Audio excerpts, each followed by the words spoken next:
Through the wasteland they drove, Logan and Hawkeye cutting through the dust in the old spider buggy. Around them, rusted-out cars and lost souls crawled toward New Babylon. Inside the buggy, Hawkeye smirked. "No one's gonna mess with us," he said. "I got Wolverine as my wingman." But Logan, he just shook his head. "I ain't that guy no more." Hawkeye gripped the wheel. "The animal's still in there, Logan. I can smell it." Logan's stomach turned. He spotted something ahead. "Hawkeye, look out." The ground vanished beneath them.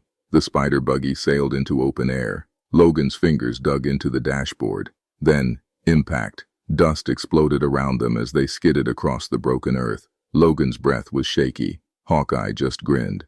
"Relax, it's the spider buggy." Night fell. They reached what used to be San Francisco. Logan checked the GPS. It said they were in the heart of the city, but all he saw was ruin. "Something's not right," he muttered. Then the ground cracked open. From the depths, pale creatures crawled, blank eyes staring through the dark. "Moloids," Hawkeye muttered. "Buried for millions of years. Then we screwed up the planet and they came up for the rest of it." Logan didn't need to look around. He could smell it. "They're all dead." Then, in the distance, engines. A low rumble turning into a roar.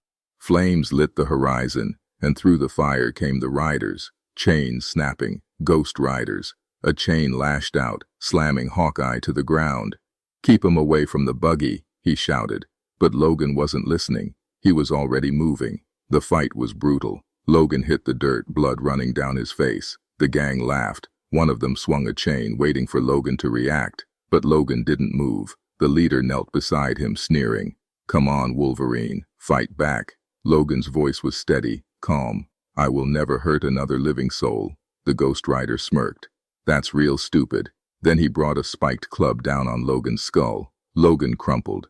The gang turned toward the spider buggy, ready to loot. Then the first arrow struck. A sharp whistle. Then a body hit the ground. Another arrow. Another man down. In the darkness, Hawkeye stood, bow drawn. "That's right," he muttered. "Keep making noise." Logan, still on the ground, looked up. "Hawkeye, what have you done?" Hawkeye stepped past the bodies, furious. "Don't start with me. You took an oath not to pop your claws. You're a damn pacifist now."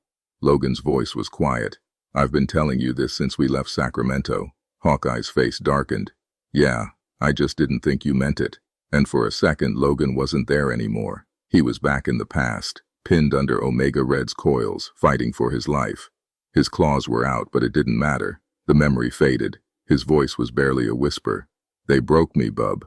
Morning came and they rolled into Hammer Falls, a place clinging to a past that was long dead. People knelt before relics, old shields, rusted helmets, shattered capes, praying to ghosts. Then they saw it.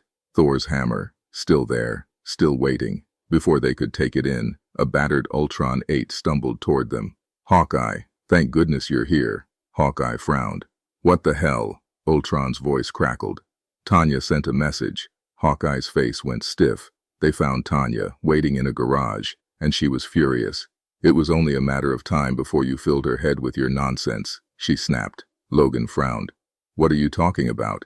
Hawkeye's voice was quiet, but his words hit like a hammer. "She's talking about Ashley, man." Ashley, Hawkeye's daughter, had put together a team. They were going to take down the Kingpin, but they got caught. The execution was set for the morning.